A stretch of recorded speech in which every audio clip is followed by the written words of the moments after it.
오늘 우리에게 주신 말씀은 신명기 1장 6절부터 18절 말씀입니다. 신명기 1장 6절부터 18절 말씀입니다. 제가 가지고 있는 구약성경 259페이지 신명기 1장 6절부터 18절 말씀, 신명기 1장 6절부터 18절 말씀입니다. 다 찾으셨으면 한 절씩 교독하겠습니다. 제가 먼저 읽겠습니다. 신명기 1장 6절부터 8절 말씀. 우리 하나님 여호와께서 호렙산에서 우리에게 말씀하여 이르시기를 너희가 이 산에 거주한 지 오래니 광야를 돌려 행진하여 아모리 족속의 산지로 가고 그 음악 곳곳으로 가고 아라바와 산지와 평지와 네겝과 해변과 가나안 족속의 땅과 내가 너네 세운 강 동굴한테까지 가라. 내가 너희의 조상 아브라함과 이삭과 야곱에게 맹세하여 그들과 그들의 후손에게 주리라 한 땅이 너희 앞에 있으니 들어가서 그 땅을 차지할지니라. 그때 내가 너희에게 말하여 이르기를 나는 홀로 너희의 짐을 질 수 없도다. 너희 하나님 여호와께서 너희를 번성하게 하셨으므로 너희가 오늘날 하늘의 별같이 많거니와 너희 조상의 하나님 여호와께서 너희를 괜찮으라 천천당하게 하시며 너희에게 허락하신 것과 같이 너희에게 복 주시기를 원한다. 그런즉 나 홀로 어찌 능히 너희의 괴로운 일과 너희의 힘겨운 일과 너희의 다투는 일을 담당할 수 있으랴. 너희의 각 지파에서 지혜와 지식이 있는 인정받는 자들을 택하라. 내가 그들을 세워 너희 수령을 삼으리라 한즉 너희가 내게 대답하여 이르기를 당신의 말씀대로 하는 것이 좋다 하기에 내가 너희 지파의 수령으로 지혜가 있고 인정받는 자들을 취하여 너희의 수령을 삼되 곧 각 지파를 따라 참부장과 백부장과 50부장과 10부장과 조장을 삼고 내가 그때 너희의 재판장들에게 명하여 이르기를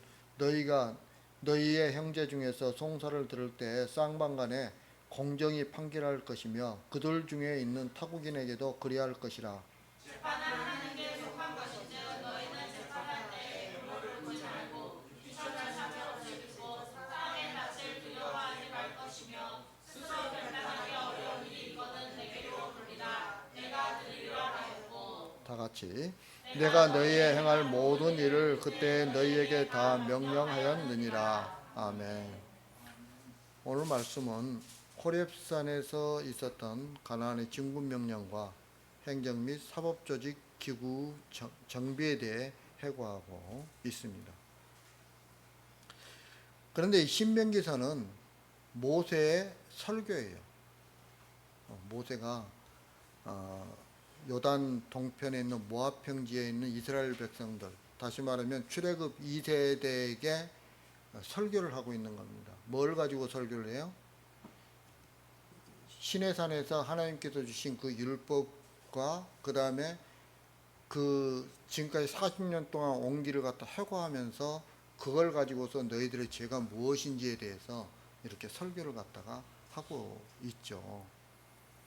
그리고 주로 신명기에서는 주로 그 해고를 할 때 시내산 이후의 사건들을 중심으로 해고를 하고 있어요. 자, 그래서 이것을 감안하면 9절부터 18절에 있는 말씀은 민수기서 11장 4절부터 30절의 회상이라고 해야 옳죠. 그러나 민수기 11장에 나온 사건은 무슨 사건이냐면 70인 장로를 세운 것을 보여주고 있죠. 그런데 오늘 말씀은 천부장과 백부장과 50부장과 10부장과 조장을 세운 것을 기록하고 있어요. 그리고 특별히 이 오늘 말씀에 보면 모세가 장인 이도르의 충고에 따라서 행정과 사법 조직 기구를 정비한 사실을 보여주고 있는 출애굽기 18장 13절부터 27절과 사실 일치해요. 일치. 모세가 수령을 세우는 것에 대해서는 출애굽기하고 일치하고 있죠. 따라서 이 말씀 오늘 본문의 사건은 출애굽기 18장과 민수기 11장 사건이 복합된 것으로 우리가 보는 것이 합당하죠. 그러나 전체적인 내용으로 볼 때는 출애굽기 18장 사건에 훨씬 더 가깝다는 사실을 우리가 알 수가 있습니다. 그럼 오늘 말씀이 우리에게 주는 교훈이 무엇인지 우리가 한번 알아보도록 하겠습니다. 지금 이스라엘 백성들은 어디에 있다고요? 지금 이스라엘 백성들이 있는 곳이 요단 동편 모압 땅에 있어요. 요단 동편 모압 땅에. 1절에 보면 숲 맞은편에 아라바 광야, 곧 바람과 도벨과 라반과 하세롯과 디사합 사이에서라고 이야기하는, 이게 모압 평지를 이야기하는 거예요. 이게 모압 평지를. 그래서 모압 평지에 있어요. 모압 평지에 지금 이스라엘 백성들이 뭐 하고 있어요? 광야 40년을 다 끝내고 이제 가나안 땅에 들어가려고 준비하고 있는 거예요. 준비하고 있어요. 여러분, 가나안 땅은 젖과 꿀이 흐르는 땅이죠. 뿐만 아니라 하나님께서 이스라엘 백성들에게 약속하신 땅이기도 해요. 그리고 우리가 가나안 땅은 오늘날에서는 뭘 갖다 의미하죠? 천국을 의미해요. 천국을. 그런데 하나님은 이스라엘 백성들을 약속의 땅으로 쉽게 들여보내지 않아요. 지금까지 40년 동안 계속해서 끌고 다녔는데, 여러분 40년 동안 끌고 가면 쭉 계속 행군하는 게 아니에요. 광야에서 이쪽으로 좌측으로 갔다가 우측으로 갔다가 여기서 또 며칠 있다가 또 잠깐 옮겼다가 막 이런 식으로 계속 천막을 뜯었다가 다시 쳤다가 뜯었다 쳤다 하면서 계속해서 이동하는, 훈련시키는 거예요. 훈련. 그러면서 그랬는데 지금 가나안 땅에 들어갈 직전에 왔는데 다시 또 모세가 설교를 하는 거예요. 그러니까 무엇인가를 계속 가르치고 또 가르치고 또 가르치고 그러고 계시는 거예요, 지금 하나님께서. 1절에 보면 이렇게 이야기하죠. 이는 모세가 요단 저쪽 숲 맞은편의 아라바 광야 곧 바람과 도벨과 라반과 하세롯과 디사 사이에서 이스라엘 무리에게 선포한 말씀이니라 라고 이렇게 말씀하고 있어요. 가나안 땅을 지척에 두고 하나님께서는 모세를 통해서 또다시 말씀을 선포하고 있죠. 더군다나 하나님이 하신 말씀은 새로운 말씀이 아니에요. 이미 이스라엘 백성들에게 어디서 주신 거예요? 시내산에서 주신 약속이에요. 만약 하나님이 지금의 이스라엘을 이스라엘로 봤다면 말씀을 다시 선포할 이유가 없는 거죠. 왜냐하면 이스라엘을 구원하시는 것이 목적이었다고 한다면 그냥 가나안 땅에 들어가게 하면 돼요. 하나님이 약속하신 땅, 하나님이 계획하신 땅, 그 땅으로 이스라엘 백성들을 넣어주면 그냥 끝나는 거예요. 예를 들자면 우리를 구원하기 위해서 우리를 어디로 그냥 딱 넣어주면 되는 거예요? 천국으로 넣어주면 되는 거예요. 그게 목적이라면. 그러나 하나님은 지금 이스라엘을 이스라엘로 보지 않으셨다는 거예요. 여기에 문제가 있는 거죠. 무슨 말이냐면 하나님이 원하는 이스라엘이 따로 존재한다는 거예요. 하나님이 원하는 성도가 따로 존재한다는 거예요. 지금의 사랑된 교회를 예수님의 몸인 교회로 보지 않으시고 하나님이 인정하시는 교회가 따로 있다는 거예요. 우리 사랑된 교회는 가시교회이죠. 가시교회는 뭘로 구성되어 있다고요? 알곡과 쭉정이와 가라지로 구성되어 있어요. 그러나 불가시교회는, 우리 눈에 보이지 않는 교회는 그 교회는 알곡으로만 구성되어 있어요. 그러니까 예수 그리스도의 몸이라고 그러면 사실은 엄밀하게 따지면 누가 예수 그리스도의 몸이에요? 알곡이 예수 그리스도의 몸인 거예요. 알곡이. 가라지와 쭉정이는 예수 그리스도의 몸이 아니에요. 쭉정이는 종교인들을 이야기하는 거예요. 종교인들. 그리고 가라지는요, 마귀의 자식들. 교회 안에 없을 것 같아요? 있어요. 그래서 알고만 있는 그 교회가 예수님의 몸인 참 교회인 것이죠. 신명기는 이스라엘 백성들에게 하나님의 법에 대한 지식을 갖게 하기 위한 책이 아니에요. 설교라고 그랬잖아요. 설교라고. 예. 여러분, 설교는요, 지식을 전달하는 것이 아니에요. 지식을 전달할 것 같으면 매번 시험 봐야죠. 아는지 모르는지, 또 뭐가 모르는지 보고 또 거기에 대해서 이야기하고 해야 될 거 아니에요. 근데 설교 가지고 시험 봐요? 안 보잖아요. 예. 그러니까 설교는 지식을 전하는 게 아니에요. 가나안 땅 앞에서 다시 말씀을 모세가 선포하는 것은 이미 출애굽기에서 하나님의 법을 받은 자로서 그들이 광야에서 생활을 했어요. 그런데 과연 그들이 광야에서 생활한 게 하나님으로부터 받은 그 말씀에 맞게 너희들이 살고 있었느냐? 그렇지 못했느냐? 이걸 고발하기 위해서 다시 말씀을 선포하고 있는 거예요. 더 쉽게 이야기하면 이스라엘의 본질이 뭐였냐는 그들의 그 악한 본질을 낱낱이 파헤치고 있는 거죠.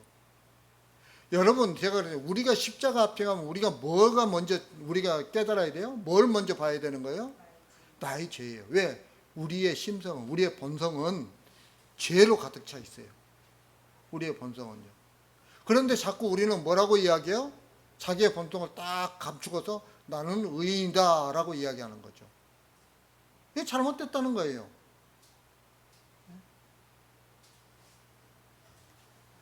여러분, 예배 시간에 하는 설교는 우리의 삶을 고발하는 거예요. 그래서 우리가 설교 말씀을 듣고 자꾸 찔림이 오는 게 그게 정상이에요. 그게 정상이에요. 똑같은 말을 해도 똑같은 찔림이 오는 게 오지는 않겠지만 조금씩 다르겠지만 하여튼 찔림이 오게 돼 있어요.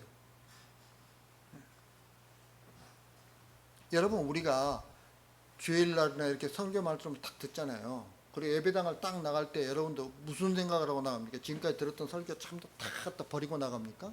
아니잖아요. 내가 설교 말씀대로 좀 나에게 있던 것들 고치면서 살아야 되겠다고 마음 먹고 딱 다짐하고 또 다짐하고 나간단 말이에요. 그런데 문제가 뭐냐면 한 주간 살아갈 때 말씀이 살아있는 자로 살아있느냐는 우리가 살았느냐는 거예요. 이렇게 제가 여러분들에게 묻는다고 한다면 여러분들은 뭐라고 이야기할까요? 아니요라고 답변할 수밖에 없는 거예요. 여러분, 우리는 모두 실패했다고 말할 수밖에 없는 그런 존재들이에요.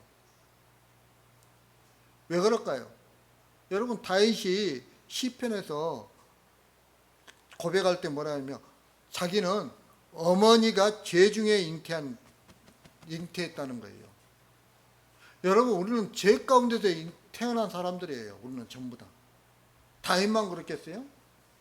다윗은 하나님께서 내 마음에 합한 자라고 이야기했던 그 다윗이 그렇게 고백하는데 하물며 우리는 말이 안 되죠.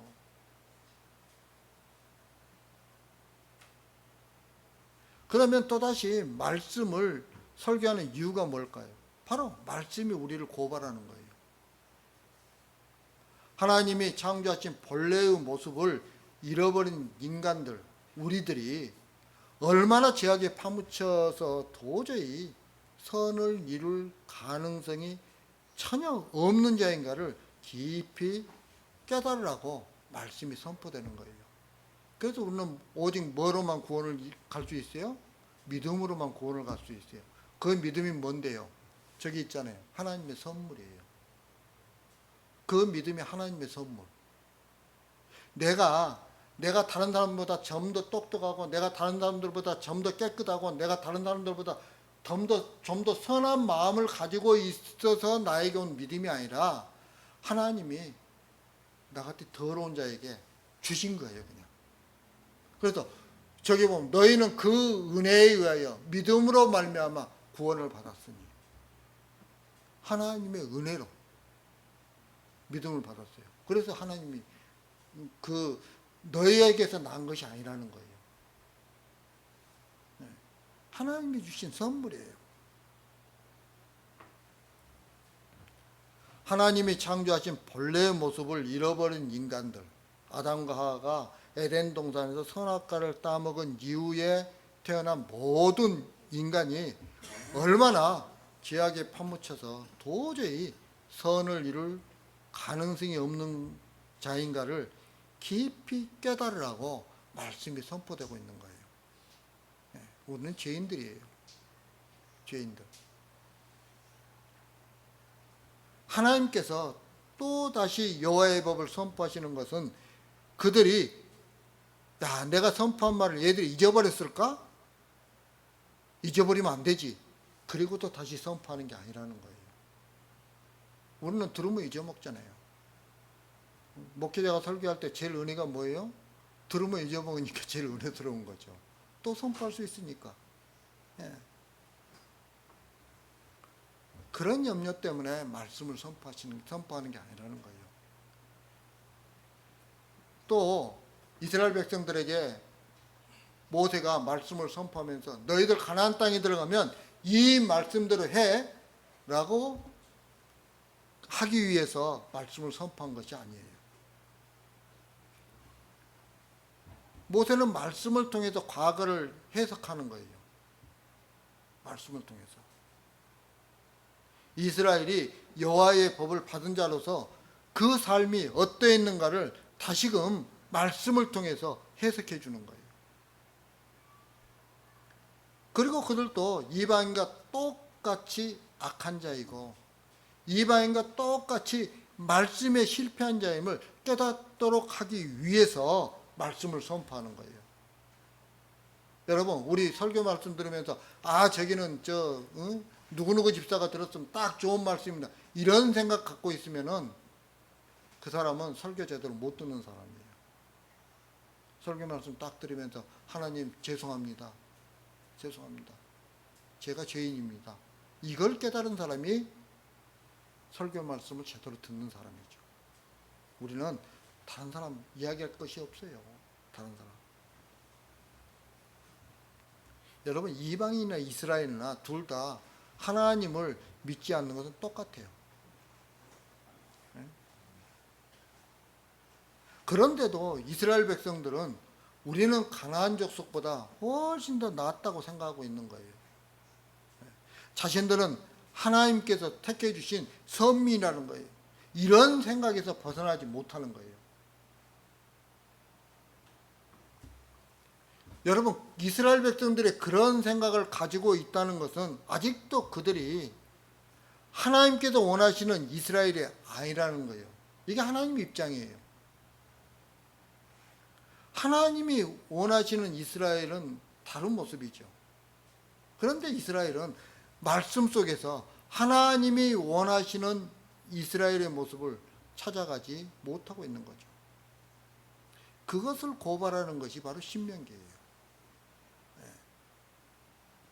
요단강을 건너가기 직전에 이런 말씀을 하는 것은 지금의 이스라엘의 사고방식을 가지고는 가나안 땅에 그들이 들어간다고 할지라도 그들은 하나님을 버리고 떠날 마귀의 자식들이라는 거예요. 하나님 앞에 쓰임받지 못한다는 거지. 이스라엘은 말씀을 통해서 말씀에 실패한 자기들의 실체를 알아야 하는 것이죠. 우리가 십자가 앞에서 우리의 죄를 보여야 되는 거예요. 내가 얼마나 큰 죄인인가를 깨달아야 되는 거예요. 하나님을 모르는 자들이나 자기들이나 똑같이 더러운 자임을 이스라엘 백성들은 알아야 하는 거죠. 그럴 때 자기의 실패 속에서도 여전히 하나님 앞에 제대로 서 있지 못한 나같이 이 더러운 자와 함께 하시는 그 하나님께 감사와 겸손으로 그 하나님을 바라볼 수 있는 거예요. 다시 말하면 하나님을 경외할 수 있는 거죠. 여러분, 경외가 뭡니까? 경외가 뭐예요? 두려움이에요. 두려움. 친근함, 있지만 두려움이에요. 왜 그렇습니까? 여러분, 우리가 바라보는 하나님은 사랑의 하나님이시면서 동시에 공의의 하나님이시네요. 하나님이 공의 잣대를 우리에게 대는 순간 아무도 거기서 살아남을 자가 없어요. 아무도. 하나님이 원하시는 이스라엘은, 우리는 비록 말씀에 실패한 자들이지만 여호와 하나님은 우리를 떠나지 않고 우리와 항상 함께 하신다는 것을 아는 거죠. 이게 하나님이 원하시는 거예요. 그것을 아는 것이 말씀에 성공하는 거예요. 여러분, 우리 주님께서 어떻게 했냐면 세상 끝날까지 내가 너희와 함께하라고 약속해 주셨잖아요. 그리고 그 주님은 내 안에 계신 성령님을 통해서 우리와 항상 함께하고 계세요. 그런데 우리는 자꾸 넘어지잖아요. 왜 넘어져요? 내 안에 있는 그 악한 본성 때문에 우리는 넘어질 수밖에 없는 거예요. 여러분, 하나님이 우리를 떠나지 않는다는 것, 그걸 깨닫는 것, 그것만이 가나안 땅에서 살아갈 수 있는 정신이에요. 우리는 그들보다 더 낫다는 생각을 포기할 때 요단강을 건너갈 수 있는 거죠. 여러분, 우리가 죄인한 걸 갖다 확실히 깨달을 때 우리는 어디를 갈 수 있어요? 천국을 소망할 수 있고 천국에 갈 수 있는 거예요. 왜? 내 힘으로 가는 게 아니기 때문에. 내 의로 천국에 가는 게 아니에요. 그럼 우리는 자꾸 내 의로 천국에 가려니까 문제가 되는 거죠. 자기 의로 천국에 가는 사람들이 뭐예요? 그게 종교인이에요. 조금 전에 제가 설명했잖아요. 교회 안에는 쭉쟁이들이라고요. 그런데 자기만 의롭다고 자꾸 생각하는 거예요. 그러면 안 되는 거죠. 내가 내 죄를 발견할 때 하나님의 사랑과 은혜에 감사하는 자가 되는 거예요. 안 그렇겠어요? 내 힘으로는 도저히 못 가는데 우리 주님께서 십자가에서 나를 위해서 대신 죽으신 그 십자가의 보혈을 통해서 그게 화목제물이 돼서 하나님으로부터 내 죄를 갖다가 깨끗이 씻어줄 뿐만 아니라 내 죄로 난 상처까지도 다 덮어줘요. 그래서 우리가 하나님 앞에 담대하게 나아갈 수 있는 거예요. 너무 간단하잖아요. 그런데 우리는 그렇게 못하고 있다는 거죠. 여러분, 요단강 앞에 있는 이스라엘이 바로 우리들이에요. 그게. 우리도 말씀 속에서 자신의 실패를 깨달아야 돼요. 그 어떤 가능성도 두지 말고 철저하게 나는 실패자임을 알아야 되는 거예요. 교회는 하나님께 대하여, 말씀에 대하여 실패한 자들이 모이는 곳이에요. 의인들이 모이는 것이 아니라 죄인들이 모이는 것이에요. 이게 교회예요. 여러분, 말씀에 성공했다고 생각한다면 교회에 올 필요가 없죠. 성공했는데 뭐 때문에 교회를 찾고 또 회개하고 주님을 의지하냐는 거죠. 그럴 필요가 없잖아요. 성공했는데 내 힘으로도 이제 천국에 갈 수 있는데 왜 예수님을 찾아요? 찾을 필요가 없죠. 따라서 교회에 성공자가 없기 때문에 잘났다고 자랑할 수 있는 사람도 없는 거죠. 우리 모두가 실패자이기 때문에 모두가 욕먹어야 하고 고개를 들지 못해야 하는 사람들이에요. 그런데 나는 덜 실패했다고 하면서 고개를 살며시 쳐들려고 하는 그런 사람이 있다고 한다면 그 사람은 아직 덜 죽었기 때문에 그렇게 행동하는 거예요. 모두 실패자로 모이는 교회, 그 교회가 천국의 모습을 볼 수 있는 거죠. 잘난 자, 못난 자의 차이가 없고 모두가 실패한 사람으로서 하나님을 쳐다볼 수 없는 죄인으로만 나올 때 나 잘했다고 고개를 쳐들 수가 없는 거죠. 자기 실패를 모르는 사람은 요단강을 건너갈 수 없어요. 자기 실패를 모르는 자가 요단강을 건너가면 하나님의 약속의 땅에 체제가 흔들려 버리기 때문에 그렇죠. 그래서 하나님은 이스라엘을 돕기에 각 지파에서 누구를 세우죠? 오늘 말씀에 보면 수령을 세워요. 수령을. 예. 모세를 돕는 지도자를 세우겠다는 거예요. 그러면 지도자는 어떤 사람들이에요? 권력을 가지고 백성에 군림하고 다스리는 것이 아니라 천국의 체제가 어떤 것인가를 보여주는 일을 하는 사람이 바로 지도자예요. 그리고 그 지도자를 통해서 천국으로 인도함을 받는 거예요. 그러면 지도자는 누가 되느냐는 거죠. 여러분 13절 말씀 한번 읽겠습니다. 13절 말씀 다 같이 시작.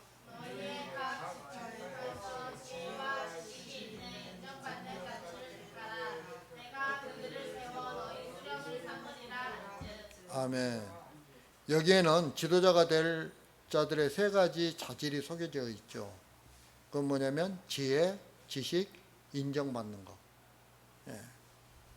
그런데 이 세 가지 모두 도덕적인 자질보다는 지혜와 지식적인 면이 강조되어 있어요. 그런데 여러분, 지금 이게 지혜와 지식이 있는 인정받은 자들을 세상적인 시각으로 바라보면 어떤 사람들로 보입니까? 학벌이 좋고, 경제가 어려울 때 그것을 잘 해결할 수 있는 그런 지혜도 있고, 또 많은 사람들에게 이름이 알려져 있는 사람을 골라서 세우라는 뜻이 되죠. 그러나 여기서의 지혜와 지식은 그런 뜻이 아니라는 거죠. 우리가 통상적으로 하는, 통념적으로 보는 사회에 그런 뜻이 아니라는 거예요. 그러면 지혜와 지식 있는 사람은 어떻게 행동해야 될까요? 여러분 16절과 17절 말씀 한번 읽겠습니다. 16절과 17절 말씀. 자, 시작. 내가 그때 너희의 재판장들에게 명하여 이르기를 너희가 너희 형제 중에서 송사를 들을 때 쌍방간에 공정히 판결할 것이며 그들 중에 있는 타국인에게도 그리할 것이라. 재판은 하나님께 속한 것인즉 너희는 재판할 때 예모를 보지 말고 귀천을 차별 없이 듣고 사람의 낯을 두려워하지 말 것이며 스스로 결단하기 어려운 일이 있거든 내게로 돌리라. 내가 들으리라 하였고. 아멘. 이것이 지혜와 지식이 있는 지도자, 즉 재판장이 할 일이에요. 지혜와 지식이 있다는 것은 세상에서 부강한 나라를 만들고 교회를 크게 만드는 것이 아니라 하나님에 대한 지혜와 지식이 있다는 것을 말하고 있어요. 하나님의 마음을 아는 것이 지혜이고 지식인 것이죠. 재판장으로서 가장 중요한 게 뭐예요? 여기서 공평이에요. 공평. 세상을 공평하게 판단할 줄 아는 사람이 지도자가 되는 거죠. 그리고 이스라엘은 그 지도자를 통해서 천국을 알게 되는 거예요. 재판을 공정하게 하라는 것은 억울한 사람이 발생하지 않도록 하라는 거예요. 억울한 일은 약자가 강자에게 눌렸을 때 발생하는 것이죠. 따라서 이스라엘에 억울한 자가 발생하는 것은 뭘 의미하냐면 그들이 옛날 애굽의 풍습에 매여 있다는 증거예요.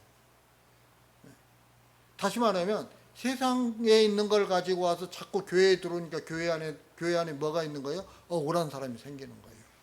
세상을 바라보고서 교회에 들어오니까. 교회가 세상을 따라가니까 억울한 일이 있는 거예요. 여러분, 애굽은 힘의 나라예요. 힘 있는 자가 힘 없는 자를 지배하고 다스리는 나라예요. 힘 없는 자가 힘 있는 자에게 착취당하고 눌리면서 억울함을 당하는 나라가 그게 애굽이에요. 그런데 지금 이스라엘은 어떤 상태예요? 그런 애굽에서 빠져나온 상태잖아요. 그런데도 불구하고 이스라엘 안에 억울한 자가 발생했다고 한다면 그것은 그들이 애굽의 풍습이 그들 중에 보여졌다는 거예요. 그래서 애굽의 풍습이 아닌 새로운 천국의 체제를 지도자를 통해서 보임으로써 이스라엘을 가르치려고 하시는 거죠. 여러분, 그것이 바로 공정이에요. 천국은 억울한 사람이 없는 나라예요.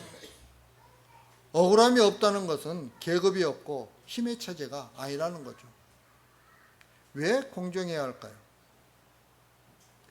우리 모두가 실패자이기 때문에 그런 거예요. 교회 안에 나온 사람 어떤 사람들이라고? 실패한 자들이 모이는 곳이 교회라고 그랬잖아요. 우리 모두는 다 실패한 자예요. 잘나고 못나고 없어요, 우리에게는. 그런데 가나안 땅을 앞에 두고도 애굽을 잊어버리지 못하고 애굽에 있던 그런 풍습 그대로를 드러내기 때문에 자신에 의해서 억울한 자가 발생하게 되는 거죠. 여러분, 우리는 천국에 들어가겠다고 모인 사람들이에요. 다시 말하면 천국을 앞에 두고 있는 사람들이에요. 그런 우리가 세상을 잊어버리지 못할 때 공정하게 살아갈 수 없는 거죠. 성도의 할 일은 공정을 보이는 거예요. 우리 모두가 지도자로서 공정을 보임으로써 다른 사람을 천국으로 인도하는 데 도움이 되어야 하는 거죠. 교회 안에서 천국의 체제가 확산되는데 도움이 되어야 할 사람들이 누구냐? 바로 우리들이라는 거예요. 이제 말씀을 마치려고 합니다. 여러분, 가나안은 나는 그들보다 더 낫다는 생각을 포기된 자만이 들어갈 수 있는 나라예요. 그런데 우리는 본질은 땅이죠. 인간들의 본질은 흙이에요. 때문에 수시로 땅의 생각과 땅의 체제가 흘러나올 수밖에 없는 거죠. 다시 말하면 세상을 바라볼 수밖에 없는 거죠. 그래서 우리는 자신을 주님께 맡길 수밖에 없어요.